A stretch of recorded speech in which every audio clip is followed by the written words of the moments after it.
pagi, nama saya Tobias Ranggi, NIM 2017-1889. Terima kasih. Terus NIM 2017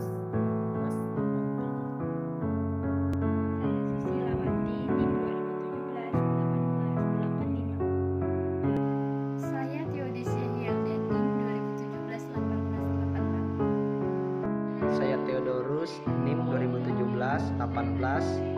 Perkenalkan, nama saya Tirja, NIM 2017-1888. Saya Yafta Saputri, NIM 2017-1891. Terus dari Tiawa yang pertama, NIM saya 2017-1890.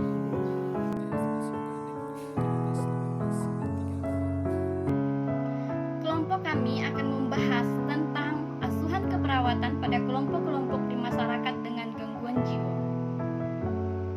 Teman-teman, pertama saya akan memberitahu definisi gangguan jiwa.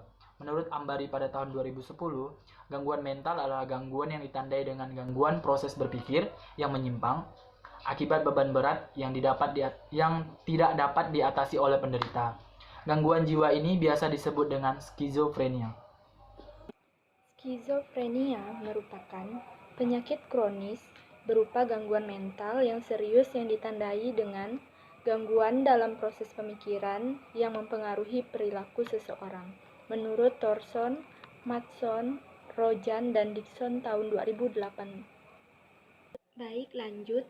Menurut Andari 2017 dalam penelitiannya mengatakan bahwa gangguan jiwa atau skizofrenia merupakan gangguan jiwa yang berat dan gawat yang dapat dialami manusia sejak muda dan dapat berlanjut menjadi kronis dan lebih gawat ketika muncul pada lansia atau lanjut usia.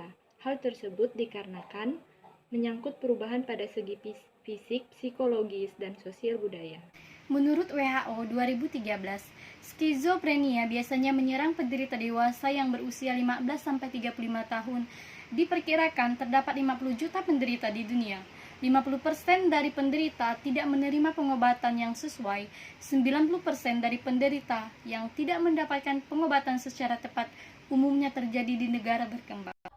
Nah, untuk di Kalimantan Barat, berdasarkan data yang diperoleh dari Rikesdas 2013, prevalensi gangguan jiwa berat atau bisa disebut skizofrenia sebesar 0,17%, bahwa secara nasional terdapat 0,17% penduduk Indonesia yang mengalami gangguan jiwa berat atau skizofrenia, atau secara absolut terdapat 400.000 jiwa lebih penduduk Indonesia. Provinsi Kalimantan Barat memiliki angka prevalensi gangguan jiwa berat sebesar 7,88%. Itu menurut Rikesdas 2018 ya, teman-teman. Gangguan jiwa atau skizofrenia dikelompokkan menjadi 5 klasifikasi. Yang pertama, skizofrenia tipe paranoid ditandai dengan waham kejar atau rasa menjadi korban atau dimata-matai, atau waham kebesaran, halusinasi, dan kadang keagamaan yang berlebihan atau fokus waham agama atau perilaku agresif dan bermusuhan.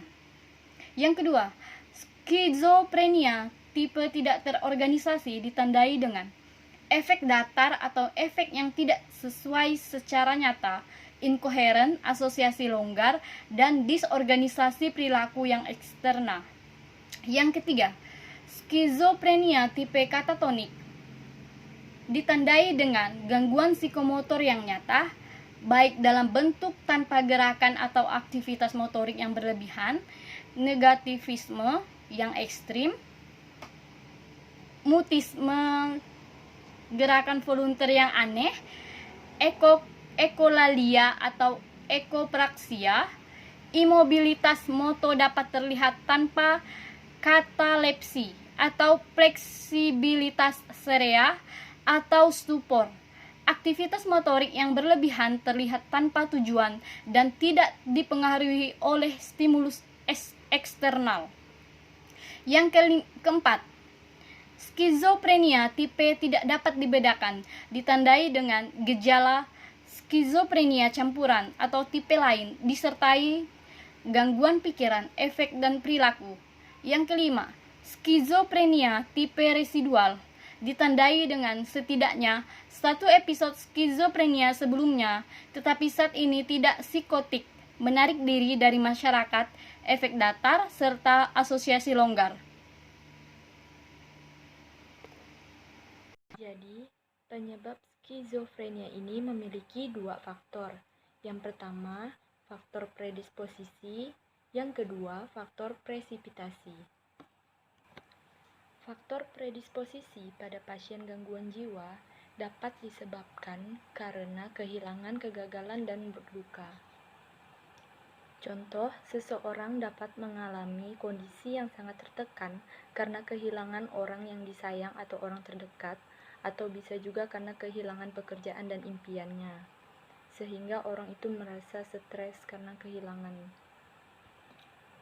Sedangkan untuk faktor presipitasinya sendiri pada orang gangguan jiwa adalah gangguan psikologis, gangguan sosial, gangguan emosional, dan gangguan biologis.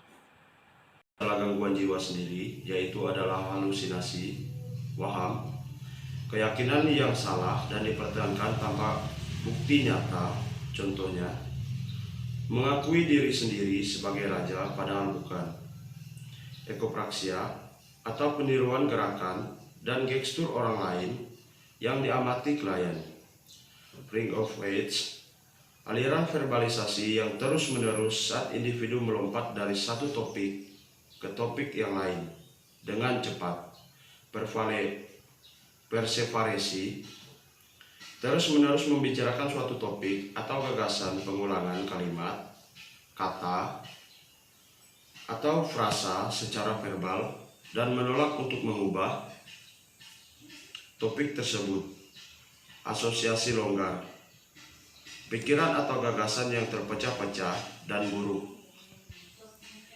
Gagasan rujukan, kesan yang salah bahwa peristiwa eksternal memiliki makna khusus bagi individu. Ambivalensi, mempertahankan keyakinan atau perasaan yang tampak kontradiktif tentang individu, peristiwa, atau situasi yang sama.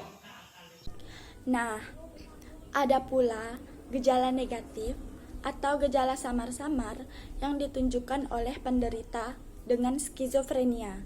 Yang pertama ada apatis. Apatis merupakan perasaan tidak peduli terhadap individu, aktivitas, dan kejadian yang terjadi di sekitar penderita skizofrenia. Yang kedua ada alogia. Alogia ini kecenderungan berbicara dengan makna sedikit saja. Seperti misalkan jika ada sebuah pertanyaan, dia akan menjawab dengan satu atau dua patah kata saja. Kemudian yang ketiga ada afek datar. Afek datar ini tidak menunjukkan adanya ekspresi baik berupa senang, marah, maupun sedih. Jadi afeknya hanya datar saja. Kemudian ada afek tumpul. Afek tumpul ini sedikit lebih maju daripada afek datar. Afek tumpul ini menunjukkan ekspresi namun hanya sedikit saja. Kemudian ada anhedonia. Anhedonia ini merasa tidak senang atau tidak gembira dalam menjalani hidup, aktivitas, atau hubungan. Kemudian ada katatonia.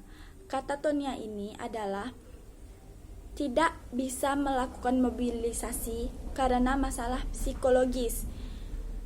Kadangkala ditandai oleh periode agitasi, gelisah, atau gembira. Klien tampak tidak bergerak seolah-olah klien itu dalam keadaan tidak sadar atau setengah sadar. Lalu yang terakhir adalah tidak memiliki kemauan. Tidak memiliki kemauan ini artinya tidak adanya keinginan, ambisi, atau dorongan untuk bertindak atau melakukan tugas-tugas.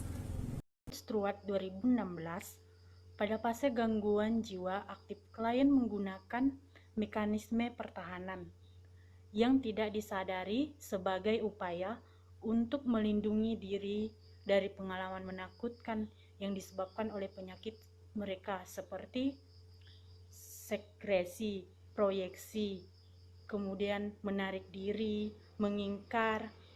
Kemudian gangguan jiwa adalah penyakit menakutkan yang sangat menjengkelkan, yang membutuhkan penyesuaian oleh klien dan keluarga, sumber daya keluarga, seperti pemahaman orang tua tentang penyakit, ketersediaan keuangan, kesediaan waktu dan tenaga, dan kemampuan untuk memberikan dukungan yang berkelanjutan. Kemudian mempengaruhi jalannya penyesuaian setelah gangguan jiwa terjadi. Nah, untuk itu kebanyakan masyarakat salah mengartikan tentang penyakit gangguan jiwa ini, sehingga banyak yang salah mengambil keputusan dalam rangka untuk mengatasi masalah skizofrenia ini. Semua manusia mengharapkan secara keseluruhan mencangkup biologis, psikologis, sosial, dan spiritual. Jadi, jangan dianggap remeh atau jika bertemu dan bahkan ada penderita di lingkungan kita, jangan ditertawakan atau bahkan dijadikan bahan lelucon ya teman-teman. Penanganan pasien gangguan jiwa di Kalimantan Barat berpusat di Rumah Sakit Jiwa Provinsi Kalimantan Barat.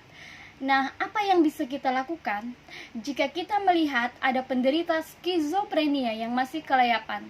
Kita bisa membantu dengan cara membawa mereka ke puskesmas agar bisa menghubungi dinas sosial. Nah, dinas sosial ini yang nantinya akan mengurus mereka. Tapi tentunya dibutuhkan bantuan dari keluarga juga ya teman-teman, karena pelayanan dimulai dari individu, kelompok, keluarga, komunitas, masyarakat. Nah, teman-teman, sekian dari pembahasan materi kami. Jika ada pertanyaan, kritik, dan saran, dipersilakan ya teman-teman. Terima kasih.